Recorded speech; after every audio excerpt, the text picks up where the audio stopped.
Hello, everyone, and welcome to the Theresa Community and Student Center at the New School. My name is Jermaine Hill. I'm the Dean of the School of Drama and an Associate Dean at the College of Performing Arts. I'm thrilled to be here with all of you to host members of the New School community and this gathering of artists and guests for what I know is going to be an illuminating and inspiring discussion about Grenfell and the power of art as activism. From its earliest days, dramatic arts at the New School has championed the role of theater as an agent to advance change and awaken social consciousness. As Erwin Piscator, the founder of the Dramatic Workshop, a precursor of the School of Drama, wrote, "The theater must live wherever truth is a condition of life. To find the truth and to fight for it, for the battle drawn against falsehoods, oppression, and evil on behalf of truth and good. The theater is not, nor has it ever been, here just for its own sake. It is a profoundly ethical institution, propagating good, combating evil." I had the opportunity to see Grenfell on Sunday night, and I would urge everyone here to see it. The piece is simply astonishing. It is both a feat of sweeping technical and artistic brilliance and a deeply intimate, powerful, carefully curated stewardship of the lives and stories forever linked by a senseless tragedy born at the intersection of greed, racism, classism, government deregulation, and failed leadership. I cannot wait to hear from this team of creatives as they speak about this extraordinary work that poignantly awakens consciousness and cries out for accountability. With that, I would like to welcome Susan Feldman, President and Artistic Director of St. Anne's Warehouse, to say a few words. Thank you.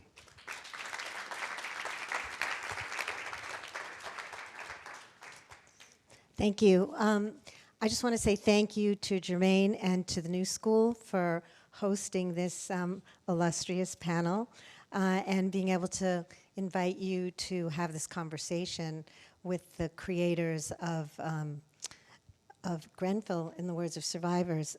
I guess I want to say just a few things, that Grenfell is one of the rare theatrical works that succeeds equally as theater and as activism. After working closely with Phyllida, Lloyd, and Kate Pakenham of the Dunmore Warehouse for about 7 years on their all-female Shakespeare trilogy, which was, some of you may have seen, that was life-changing for St. Anne's and I think for the culture. And when we heard that Phyllida was going to be working on the story of the Grenfell Tower fire, we were in. And so very quickly, within a year, we just saw it last August, we were able to pull together a lot of people and a lot of support to be able to bring the show here. So I'm not going to spend a lot of time on bios because you have everybody's bios, but I will introduce people on this panel. Gillian Slovo, who is the writer and muse. Ed Daffarn, who is one of the survivors of the fire and one of the original creators of the Grenfell United community, who has contributed his story to the script that is Grenfell. For those of you who saw it, you already know, but those of you haven't, please do. I also just want to say that, and then there's Anna Deavere Smith, who you all know. But I want to tell you, she's credited with having created the new form of theater. That in a way, this is an inheritor of your. Of what? Well, I mean, I would say Max Stafford Clark before me. Okay, but we'll give you a lot of credit, Anna. She has made over 15 one-person shows based on interviews she conducted, including 2 personal favorites of mine, Fires in the Mirror and Twilight, Los Angeles, which actually I found changed my life. Last fall, her newest play, This Ghost of Slavery, was featured in the Atlantic magazine, making it one of only 2 plays published during the magazine's 167-year history. President Obama awarded Anna the National Humanities Medal in 2013, and additional honors include the MacArthur Award, 2 Tony nominations. As an actress, she's been cast in The West Wing, Nurse Jackie, Blackish, The American President, and Philadelphia. She's been selected to serve as the 73rd Mellon Lecturer at the National Gallery of Art in Washington, and her 4 lectures will begin this Sunday and continue for the next 3 Sundays at 2 p.m. Please attend. In 2023, she was Eastman Professor at Oxford University, Balliol College. While there, she had the inspiring pleasure of conversing with Phyllida, Lloyd, and Kate Pakenham. So, thank you. Then we have Phyllida Lloyd, co-director of Grenfell,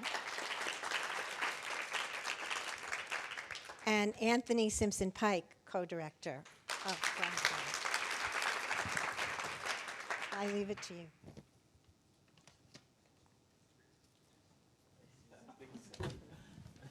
Don't you want to do your bios too? I wish I'd known. I would have said don't do a bio at all. Well, I just want a show of hands so we know. How many of you seen the show? Wow, that's great. That's really great. That's really great. And how many of you, so we know, are theater makers in any kind of way? Students making theater. That's good to know, too, because we have a chance to really talk about process, don't you think?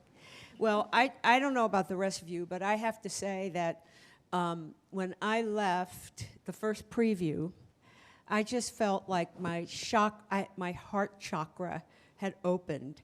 And I really hadn't had that experience in seeing a work of art since decades ago, when for the very first time I saw Beethoven's Ninth live in a cathedral, and I thought I had the flu afterwards, and my yoga teacher told me that was a chakra opening.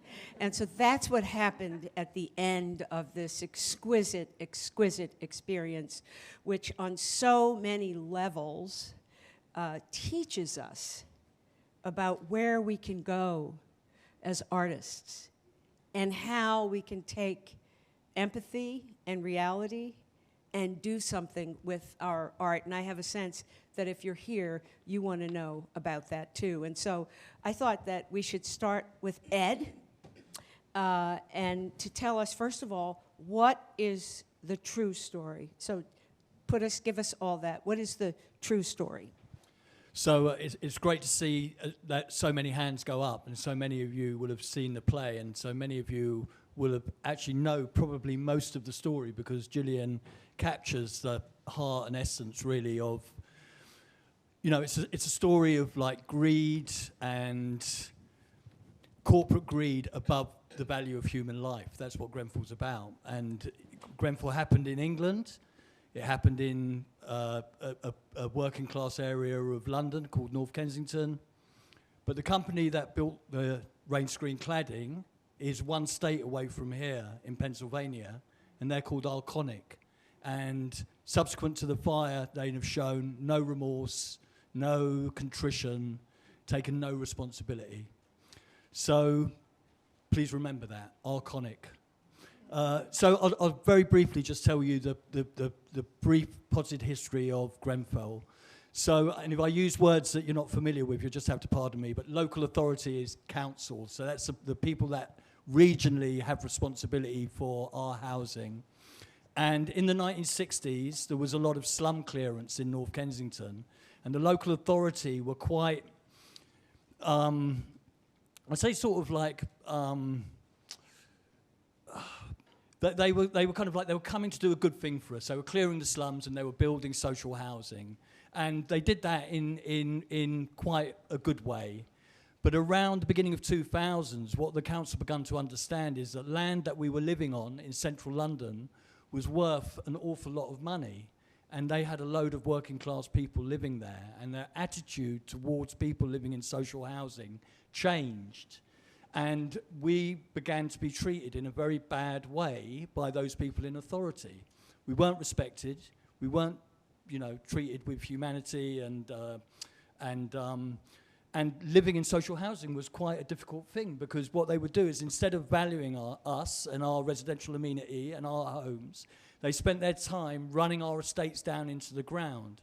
And I mean, I'm sure that everyone here would be familiar with it. New York's, you know, gentrification and the kind of managed decline of a community so that someone else can come and move you on. I mean, I always say they didn't have to dig for the gold, they just had to marginalise the people living on the estates. And that's what they were doing to us. And so our homes turned into kind of like slum-like habitations. And the people responsible for running the health and safety of our homes, the well-being of our homes, were not scrutinised by our local councils, so they could get away with doing what they wanted. And as residents, we weren't stupid. We woke up and we knew what was going on. And we, not all of us, but as many of us, organised, and we started blogs. We started trying to get our concerns raised, but we weren't listened to. And in fact, the Grenfell Action Group wrote a blog in November 2016 predicting what was going to happen inside a housing estate. And the blog said it will take the mass loss of life before anyone is held to account.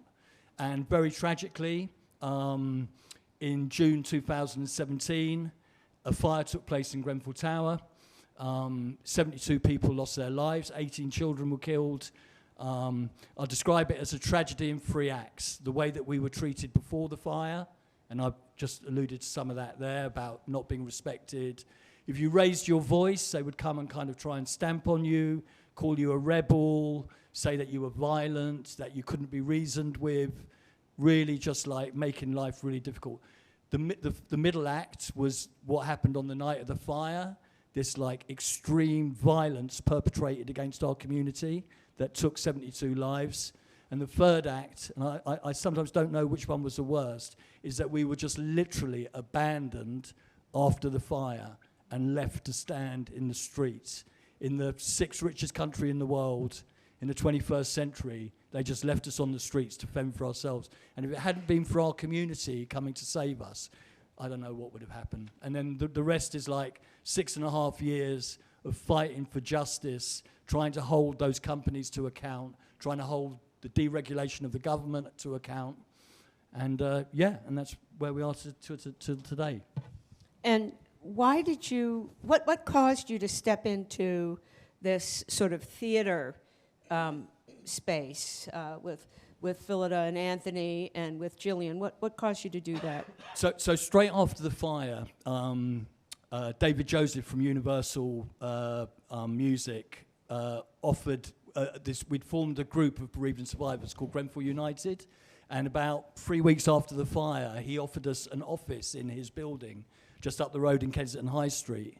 And he didn't put us down in the basement, he put us up on the executive level with everyone else. And it was such a wonderful, kind thing. He gave us a PA, and they really supported us. And a few months after that, David said, I've got someone I'd like you to meet. And Gillian was produced. But I'd actually seen a play that Gillian had written in about 2009 about Guantanamo Bay. And it was such a powerful, powerful piece of theatre that when I knew it was Gillian, I was like, really keen to meet her.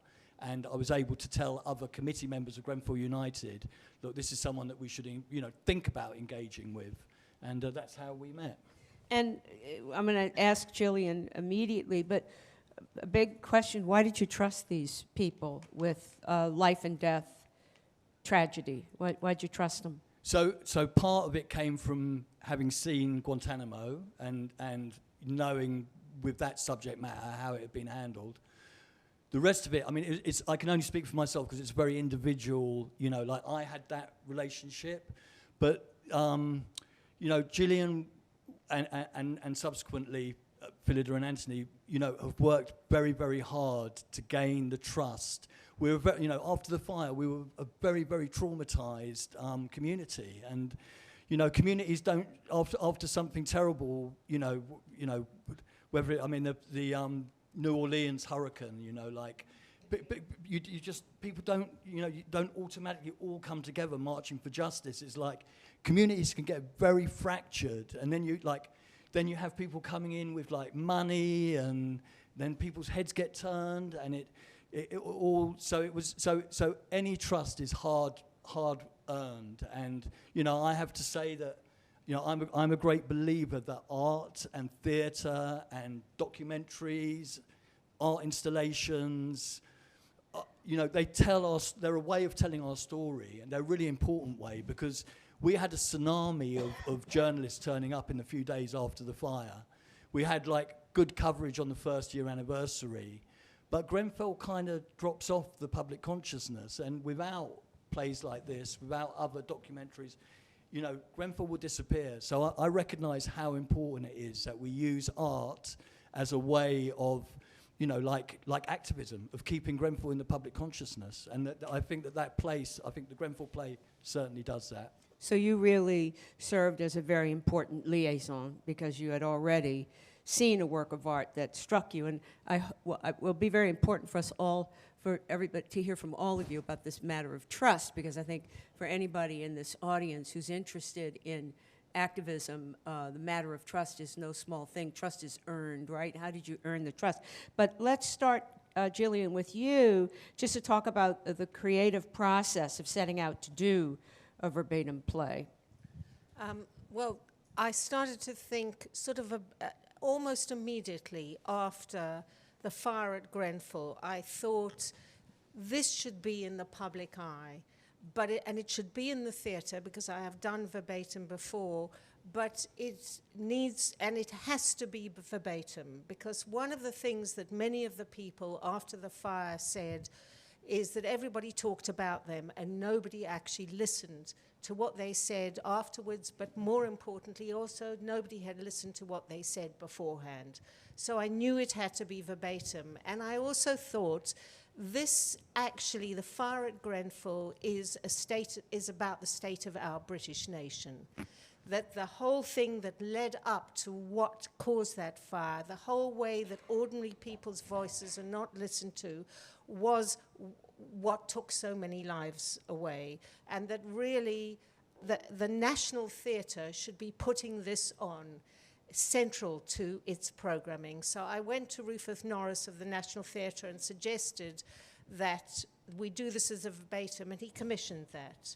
But then, of course, was the process of earning the trust of people. I mean, I'm a great believer that people are not stupid, and that if you are trustworthy, you can prove it to them and they will see. People are not taken in by soft words or lies. They'll take you from what you do and from what you have done and from how you treat them, and of how particularly you listen to them. Because I think what's central to that tragedy was the failure to listen to people who had so much of sense to say.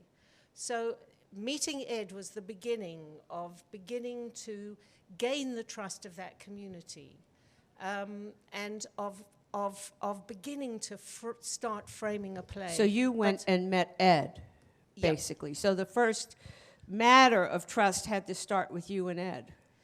Well, he had seen Guantanamo, which helped. Because Ed was so central to that community and so trusted by the bereaved and survivors.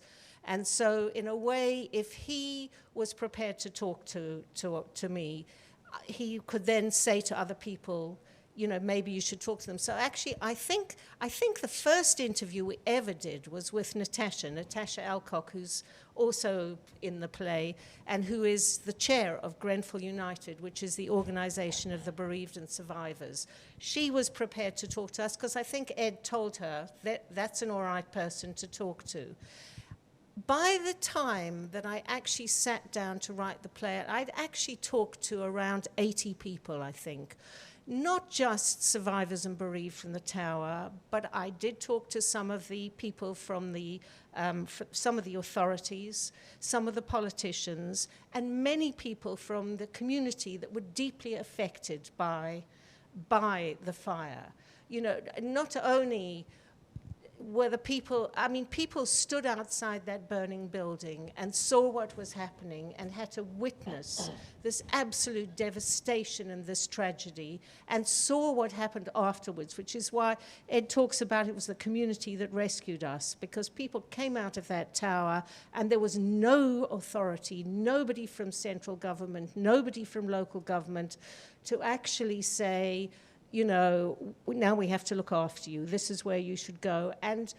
But the whole of Britain seemed to mobilize. I mean, people just flooded the area with offers of help, with offers of water, of food, of clothes, and of places to stay. So in a way, it was a vision of Britain, of people in that tower who really knew what was going on and did their best to stop what happening, of a community that could see what was happening and could see people who needed help, and of a government and a local government that was completely useless. And in that way, I think Grenfell is about Britain. It's about what happens in Britain today. What about you, Anthony and Phyllida, in terms of why verbatim? I mean, you're theater directors. What difference does it make whether you make up the words and tell the story?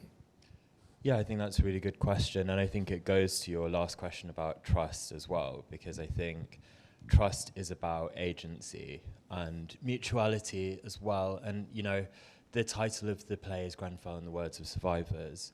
You know, I think we all were really clear that the moment that the contributors didn't want the process to continue, we would have just stopped it, you know. So, and that agency is only kind of possible through verbatim. You know, it's not about us, it's about how we can use the skills that we have to help this story to be told in their own words on a national and now international platform too.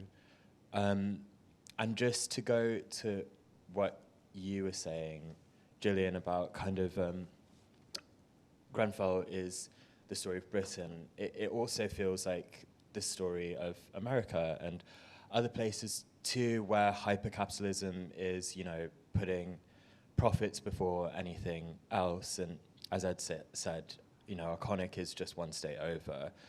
It also makes parts for fighter jets for Israel as well. So it's, you know, the connections, they spread all over the world. Yeah, I mean, verbatim meant that we were going to be destined and inextricably linked with the community at every step of the way, and we couldn't run away with the project. And I think that Anthony and I, our sort of struggle was how to not just, for this not to just be a play.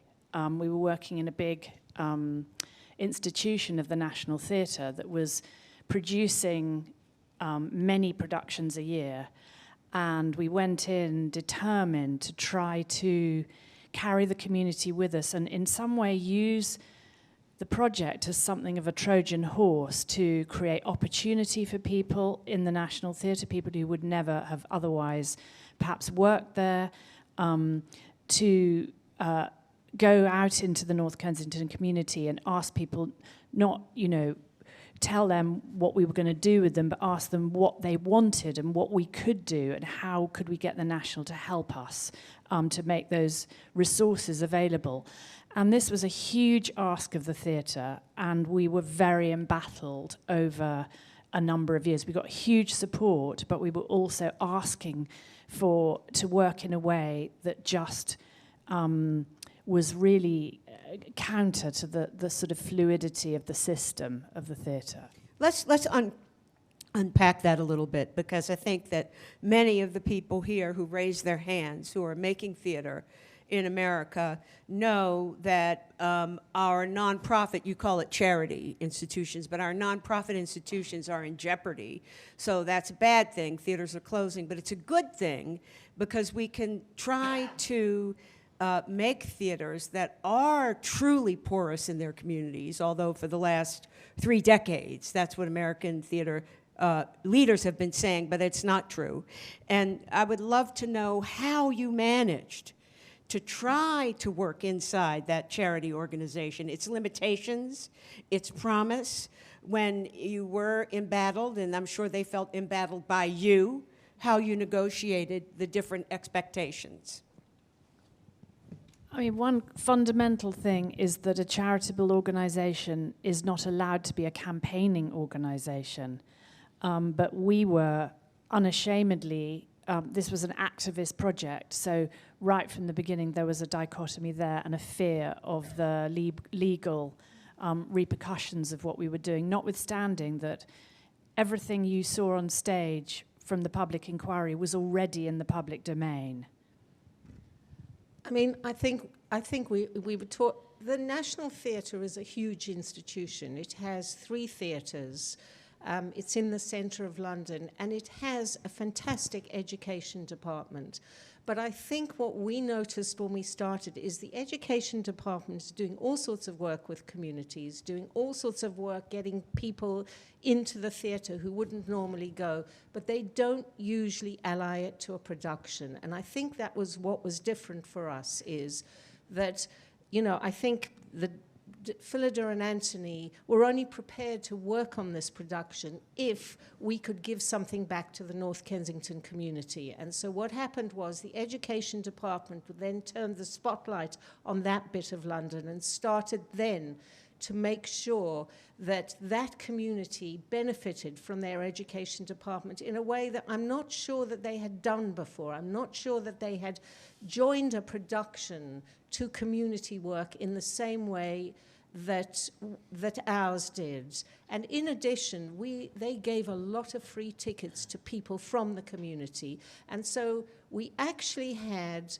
a younger audience than is normal. We had a more diverse audience than is normal. And we had many more first-time theatre goers come and see us. And partly because of that joined-up thinking that I think was a response of pressure from these 2 directors and members of our team who came in, who didn't come from theatre, but who came from community organising.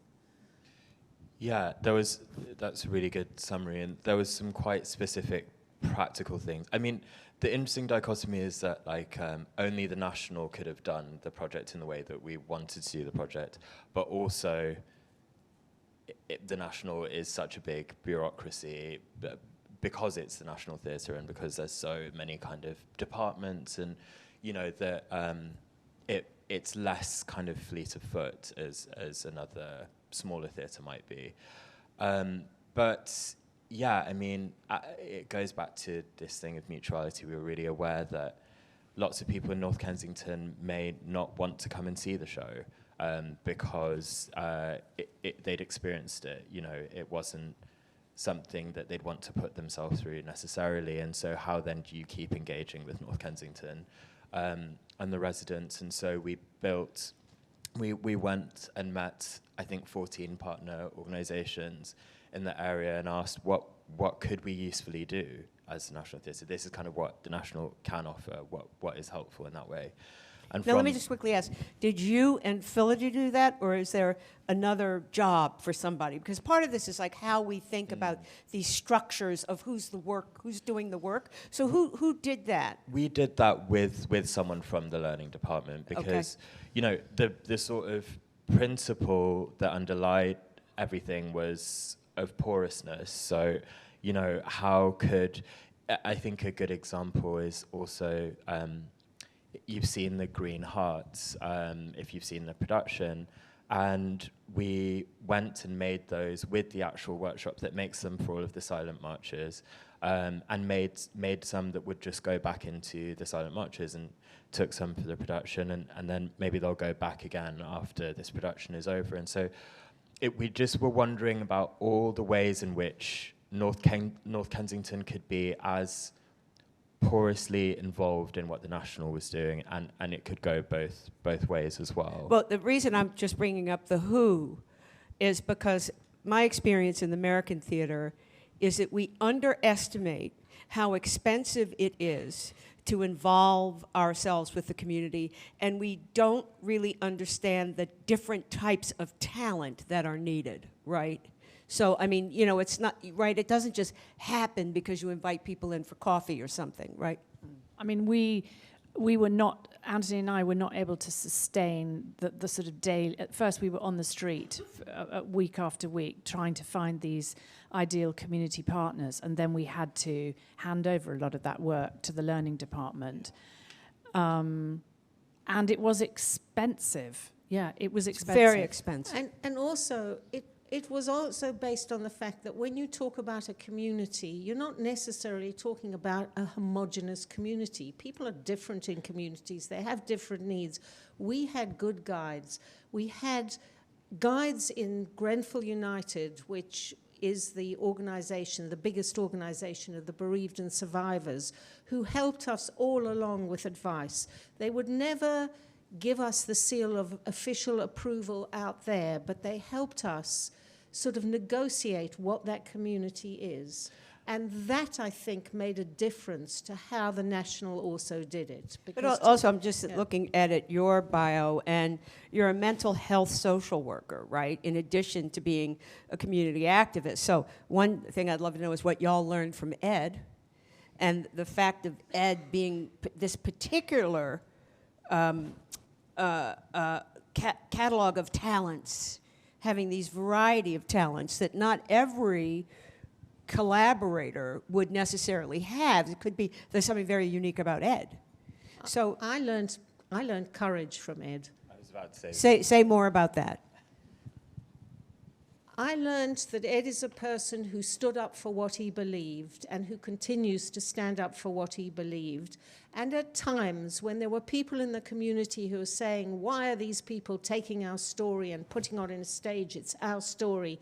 They're stealing it from us, because that did happen in many ways. Ed was the person who said, you're doing the right thing. Keep on with what you're doing. We need you. Have courage. And I think what he was telling us to have the kind of courage that he had had. Well, Ed, say something about your courage. Where'd your courage come from, if you gave them courage? I think that I'm not really agreeing with all of that. I mean, I'm a social worker first and foremost, and I love social work. I work in mental health, and that's what my heart really is. But you know what was happening to our community? Like, as a social worker, I represent my clients, and I make, I stand to make sure that their voices are listened to and that they're respected. But what we were having from our local authority was a whole community not being respected, and I kind of switched from mental health into community social work, because instead of it just being individuals that weren't being treated right, it was a whole community that wasn't being treated right. And I used many of the skills that I had in social work that I'd learned through my... Say some of them. Well, one of the most useful was actually recording what you say. So I would never just phone someone up and leave it at that. I would always phone someone up and then write a follow-up email that would just very succinctly capture what had been said in that phone call. And then, in fact, towards the end, because I didn't like speaking to him on the phone, I did most of my work through emails.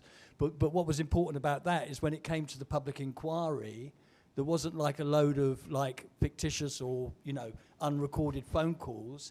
We had, literally thousands of emails. And in fact, when I was being interviewed by the police after the fire, they said there were about 80 of our blogs on the Grenfell Action Group blog that were like helping their inquiries. So that was something. The other things are much more about just involving people and making sure you're not, anti-discriminatory practice and trying to include everyone, making sure everyone's got a voice.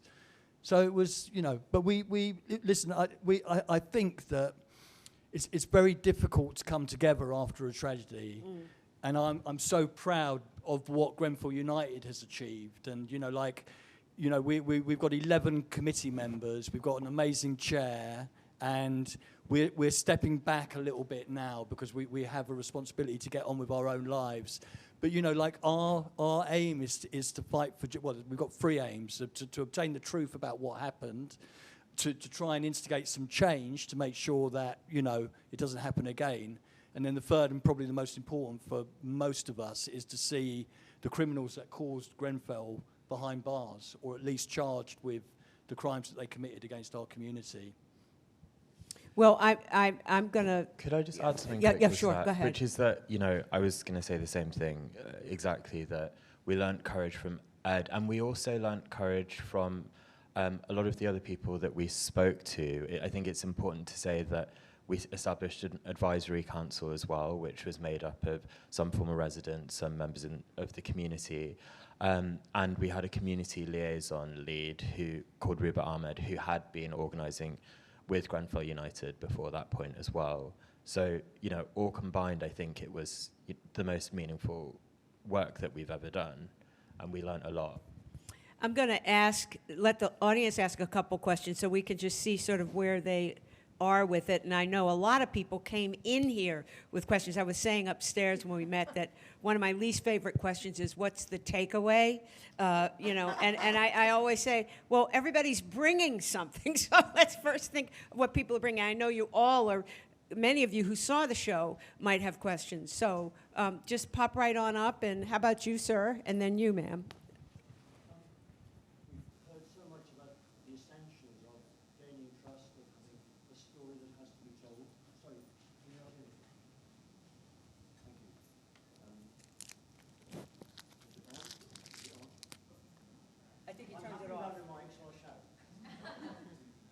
We've heard so much about gaining trust of people and collaboration at all levels from the beginning of forming the play, right through to what went on in the National Theatre. If art is going to be made, there's also a lot of solitary work. I wonder if Gillian could say more about the solitary work. When you had 83 people interviewed, how you began to make that into something that would work for people on stage. You wouldn't know that this was my husband. Who had to live with it. A plant.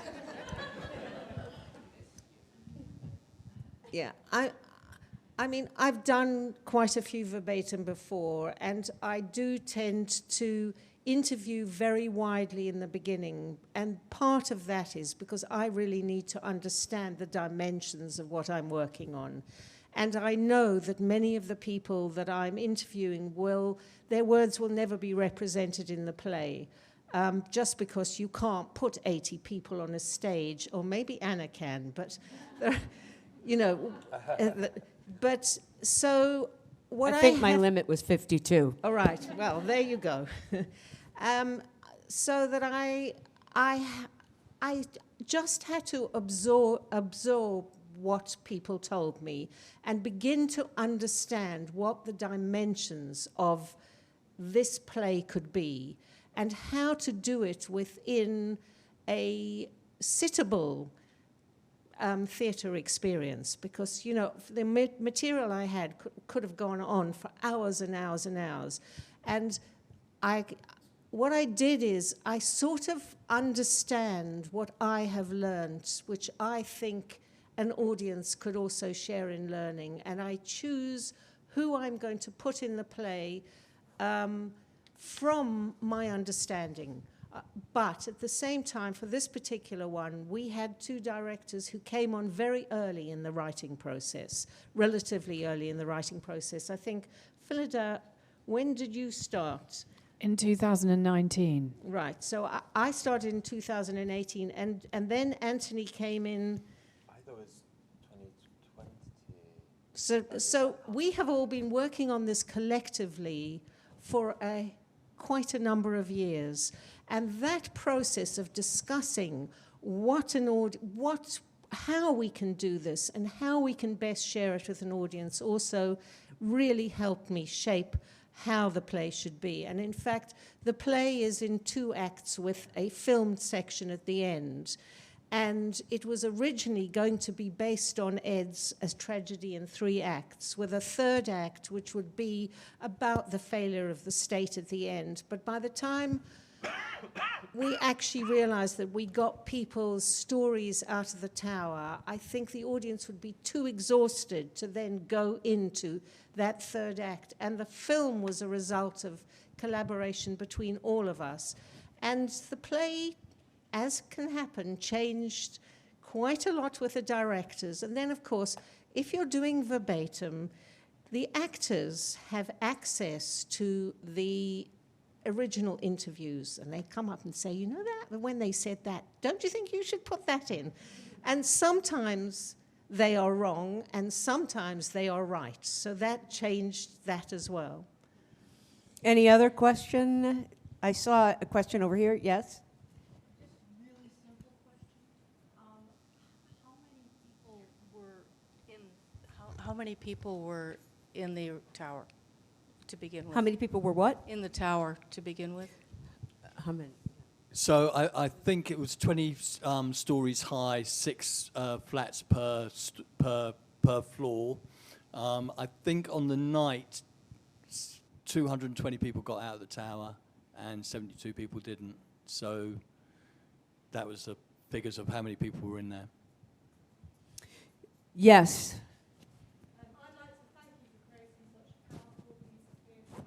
And it reminded me a lot of the work of Augusto Boal as well. Say that again. It reminded me of the work of Augusto Boal. I'm probably not saying that right. My Portuguese is not very good. But I thought it was brilliant. And what I liked about it particularly was the way that at the end of the play, we all became activists. And we were all able to participate in the, in the actual process of protest. And I wondered if and how, to what extent policymakers had been engaged in this piece of work, and if they have been actually, if they've been attendant as audience members, because obviously that's how activism really is effective in society.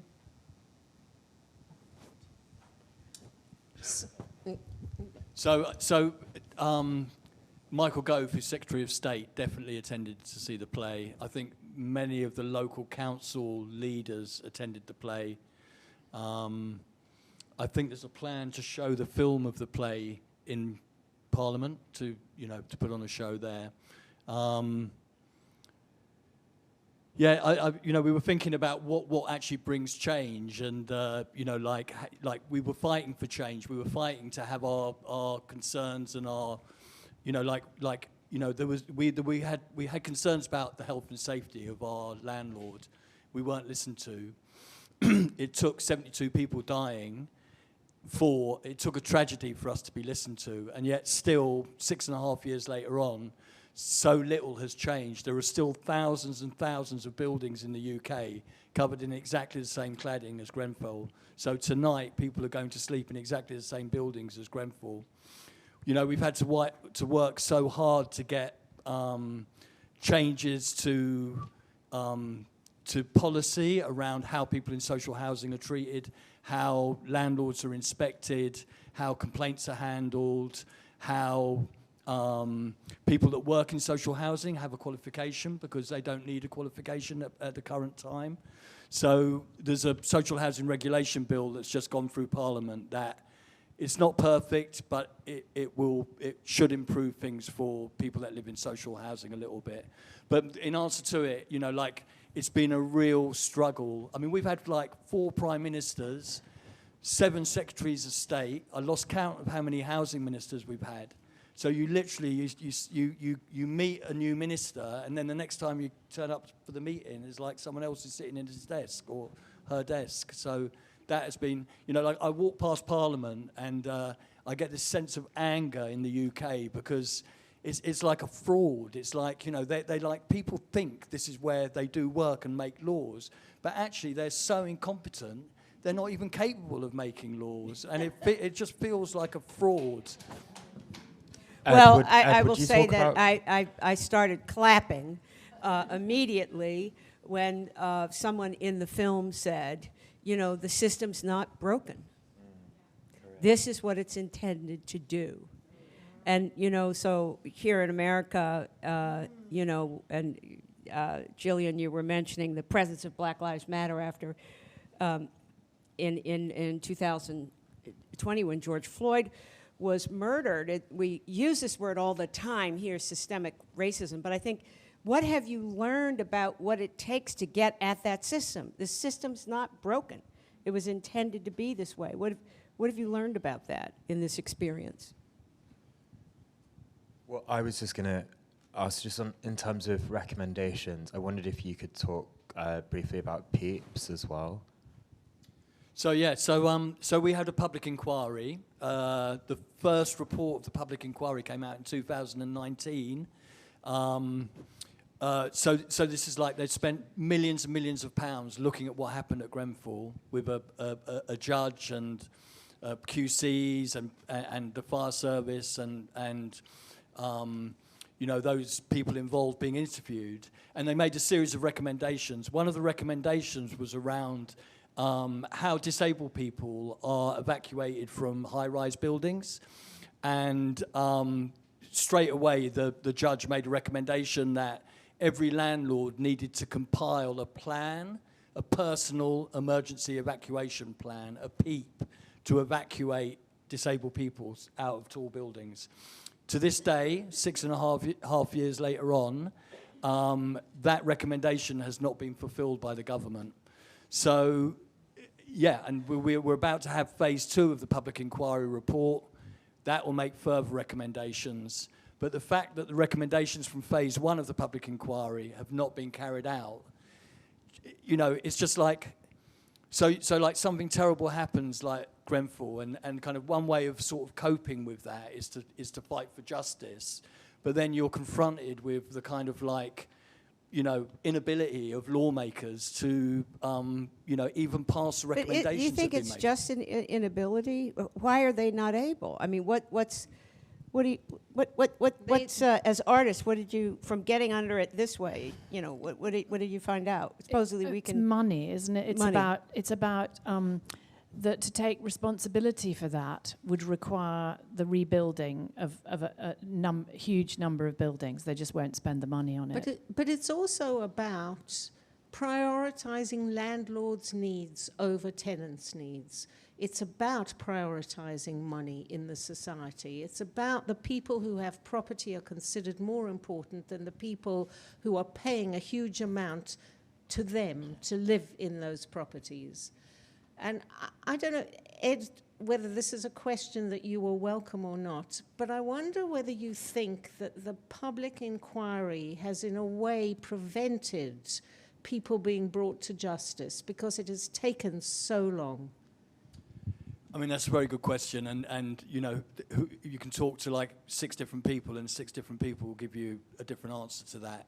For me, it's really important that the public inquiry discovers the truth of what happened, because of the 200 witnesses that turned up to give evidence, I can count on the fingers of one hand the amount of them that actually came and told the truth and were empathetic and contrite and wanted to help, because the other 195 people who turned up and gave evidence were just engaged with this carousel of finger pointing and blame shifting and covering their own backs, and that's been a very difficult thing to deal with, because after 72 people die, the very least that the perpetrators can do is come and tell us what happened, and they haven't done that.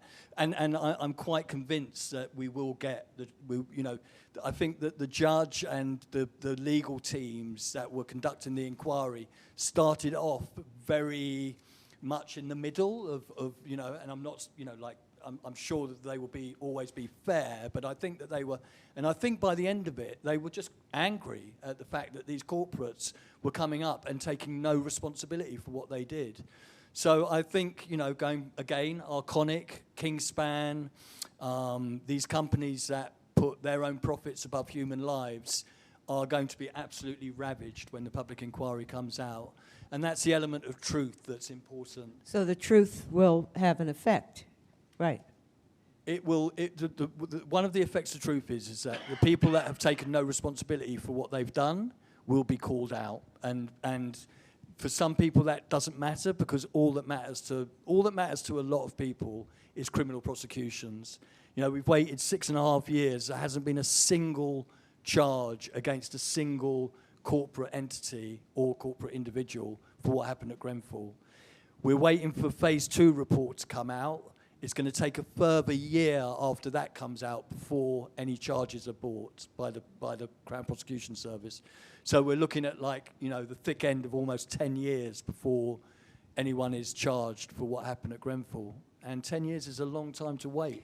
And in those 10 years, one that is unspoken here but clear is that you're also dealing with the traumatized community.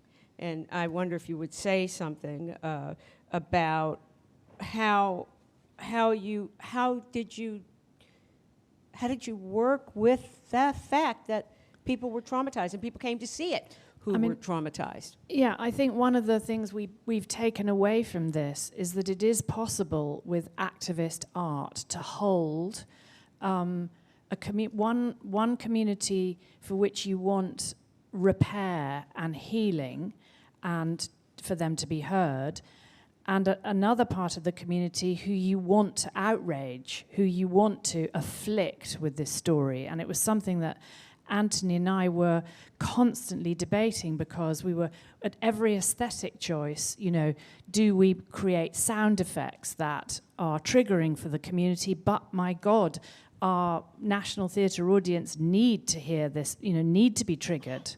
And how do you bring those two groups into one room and safely?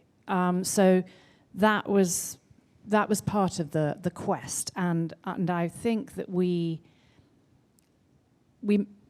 had felt in some way that it was possible to do those two things.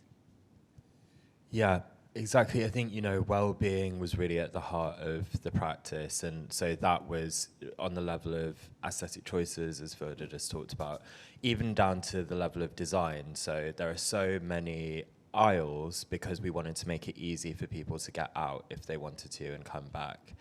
But then around that, I think for both of us, this is the most well-being that we've had on any production. The most well-being. What about the actors? Yes. What about their well-being? So for the actors, for contributors, for audience, there was a kind of a plan that went across all of those different people, and we brought in a well-being practitioner to design. What's a well-being practitioner? Talk about that. Well, someone who has an experience of, trauma-informed practice, and has worked with communities in trauma before as well. And so, we wanted to offer the ability, so even during the show at the National, there was mental health training for front of house people, as well as there was a room that we kept so people could go in and just stay in there and in terms for of the audience. In terms of the audience. Yeah, and then they could come back whenever they felt ready. For the actors, along the whole way and after, there was access to trauma-informed therapists, and for all of the creative team, and indeed anyone that we interviewed as well, we started to talk about that as an offer to them too. So lots of kindness. I know I'm getting towards the end, so I'm going to ask a question of you, Phyllida, that I don't know how you're going to feel about this, but first of all, I just think of you, everybody here is too young, but as our Peter Brook in so many ways, in terms of your ability to have talent in something that's so process-oriented and so open, and on the other hand, extraordinary showmanship. When you go to London, she's got a hit show. She owns a block, basically. She's got Mamma Mia on one end of the block, and she's got Tina on the other end of the block. And I have to say that watching, I kept thinking, what is she going to do at the end? And I'm sure this is something all of you worked on, because the end of Tina is an amazing extravaganza that she's going to make an extravaganza. And the end is its own kind of an extravaganza. But it's almost like the difference between, jazz and, whatever came before, right? It's a whole other idea of what an extravaganza is. And that's when my chakras opened, is when we were suddenly in this parade. That we were in the bells and whistles in a way. I don't mean it to really sound that way, but you know what I mean. We were in the aesthetic. And so how did y'all come up with that ending? I think that evolved, didn't it? And as a lot of the choices did. Anthony and I shared, yes, we shared a very... we were very fearful about putting verbatim into the round, for those of you who've seen it, or putting the audience into that shape. It's not traditionally how verbatim is performed, because you know that you've got people on stage who are not often in relationships with each other, so you don't need them to be facing each other, so you can have them standing there and talking into the space. But we were determined to create this sense of a people's parliament, that we are the play, as one of you said. And so that choice, and we were right up until we began performing, we were like both confessing to each other, we were lying awake at night going, my God, have we made a catastrophic choice here?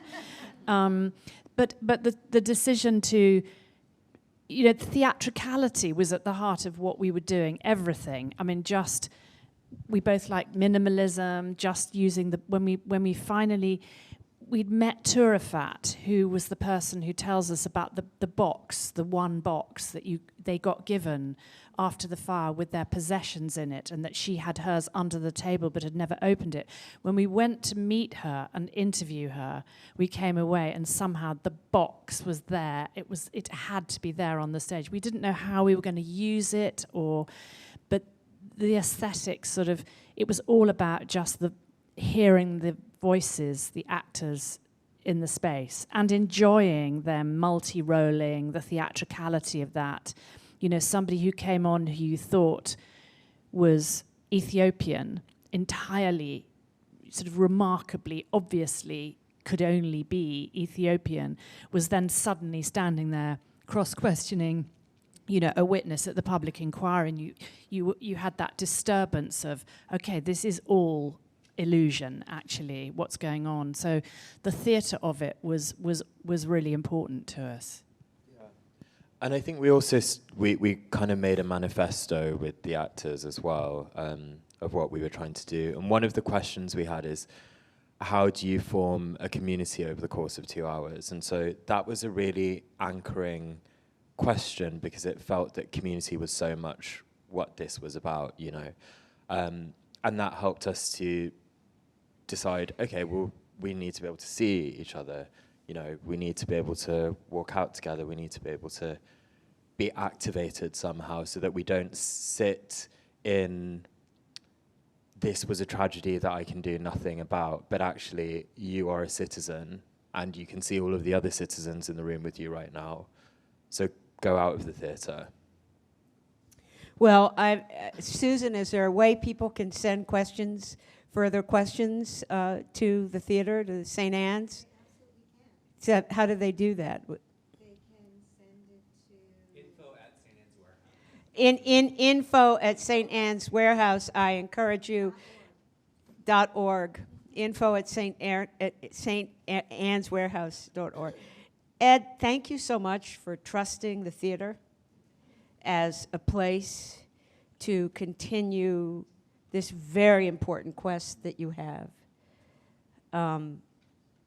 Thank you for being a model for us. Me just having a chance to be with you for an hour and a half. The courage is tangible. Thank you for that.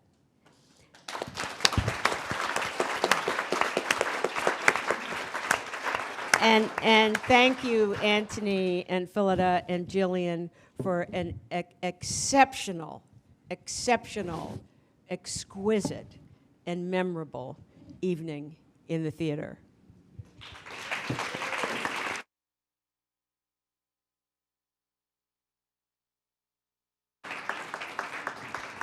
And that's what we have for you.